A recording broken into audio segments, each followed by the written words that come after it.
I once flew my drone into the top of a tree, where it got stuck among the thinnest branches. I couldn't figure out how to get it down. It was too high to reach by climbing, ladder, or throwing rocks. I felt as stuck as the drone itself. Getting stuck and frustrated when you're learning is common. But knowing a little bit about how your brain works can help unstick you faster and reduce your frustration. Your brain has two modes for thinking and learning. We'll call them the focus mode and the diffuse mode. You're in focus mode when you're concentrating hard on something, like when you're trying to understand a paragraph, or you're listening intently, or working out a problem.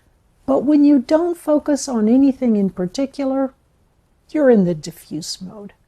For example, you're in diffuse mode when random thoughts pop up when you're standing in the shower, or riding a bus, or maybe taking a walk. When you're in the diffuse mode, your brain can solve problems and connect ideas, which is why many people get good ideas when they go for a walk, take a shower, or are falling asleep.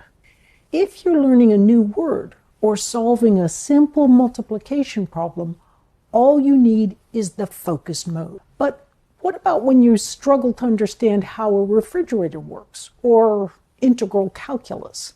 You might focus hard, but still not get it.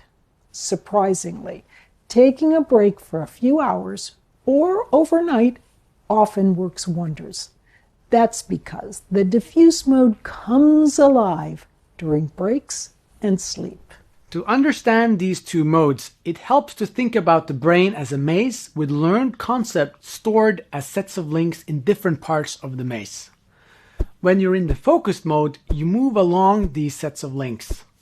For example, you're in focused mode when you solve multiplication problems or carefully aim to throw a basketball into the basket.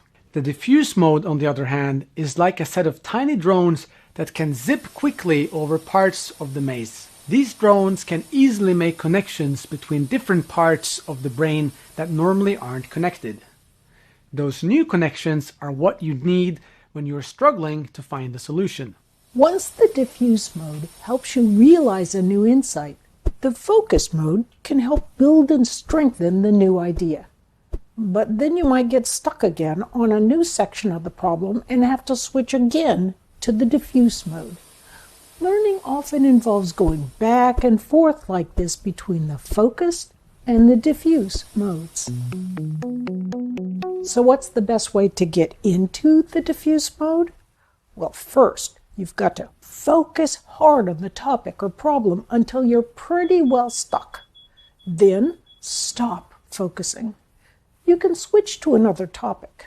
That's a wise choice if you've got a lot to learn or do.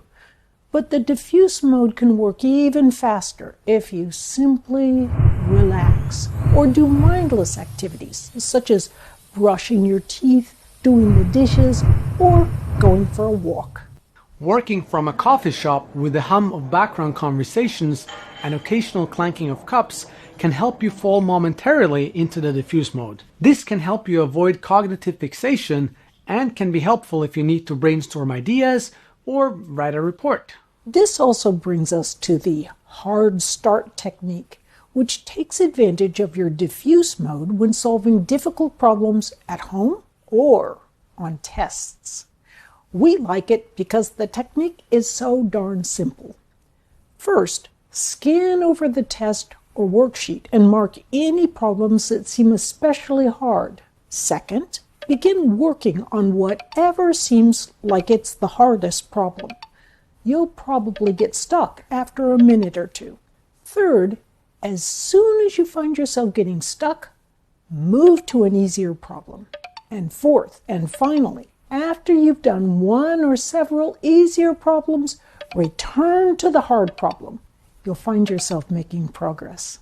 This happens because while your attention was focusing on the easier problem, your diffuse mode was using its drones behind the scenes on the harder problem. Speaking of drones, so, Olav, how'd you get that drone down? Well, it's like this.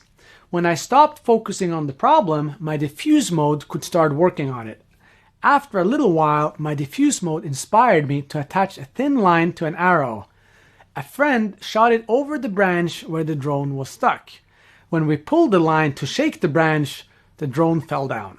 We've covered quite a bit in this video. Were you taking notes while you were watching? That could be a good idea, but if you were in a face-to-face physical classroom, it might actually be a bad idea. Why?